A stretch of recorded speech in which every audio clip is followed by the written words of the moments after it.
we're going to start on the real basics because we want a nice solid foundation for which we're going to learn from. This is going to be the A minor pentatonic scale in just the first position. After this first lesson, we're going to build on this position, add loads of really cool ideas and insights into this scale.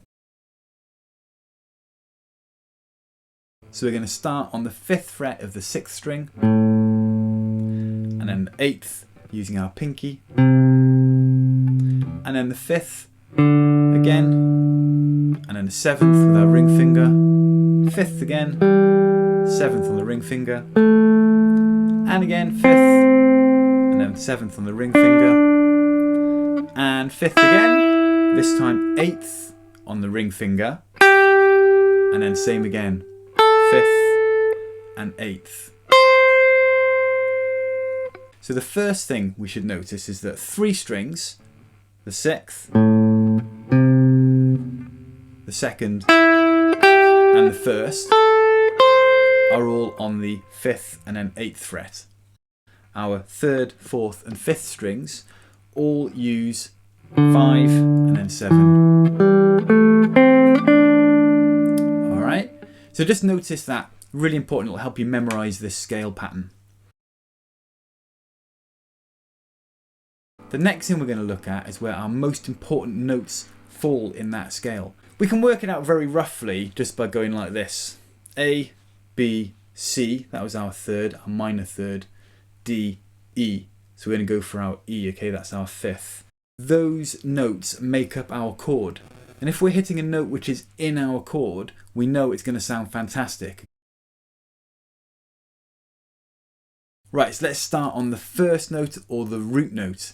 Now this is going to be an A because it's going to be the note that the scale is named after. So the first A we need to know is on the 6th string on the 5th fret. That's where we start the scale. The next one is going to be on the 7th fret on the 4th string. And then the next one is going to be on the 1st string on that 5th fret again. Now remember, your 1st string and your 6th string are both E strings, yeah? So that means anything on the bottom string is going to be the same as the top. So if I've got a root note, an A here, then of course it's also going to be there, isn't it? Alright, so then the only one we have to really remember is this one here. The next note is going to be the 3rd note, and that is a minor 3rd, remember, because it's a minor scale. So we're going to be on a C here. Alright, so we're going onto our 8th fret here on the top string, the 6th string, that's a C. So now we're going to find another C just here on the 3rd string, 5th fret. And of course, because we had a C at the top here, that means it must also be at the bottom.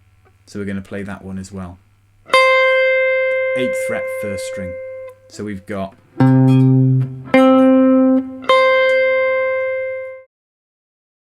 next one, if you remember, was going to be the 5th note, and that is going to be an E in this scale. So E is here, got one E there, which is on our 5th string, 7th fret, and then we've also got an E here, which is our 2nd string, 5th fret. You can practice through your scale.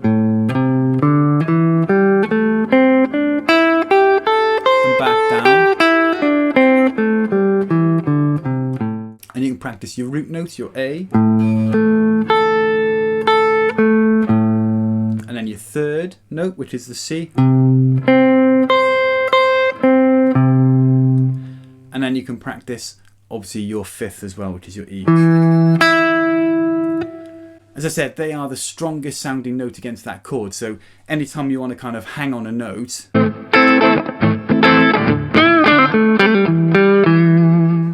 like there for example, right, that's the E, that's the 5th note, and we know it's going to sound great with the chord. The final thing I wanted to mention just quickly is why we're using our ring finger here on the higher strings on the 8th fret. Why not just the pinky again? Well, the reason is that we're very often going to be bending these notes or using the pinky in another way. So if we use our third finger here, it makes it easier to bend. But the other thing is it gives us our pinky free, so we can do things like this. Okay? So it just gives us more utility. It's easier to do our bends with our third finger, and we've got a spare finger then to add any extra notes or embellishments that we want to add in. Right, I'll see you again next time, where we're going to look even more in depth at our first position scale shape in the A minor pentatonic. Right, take care and thanks very much for watching.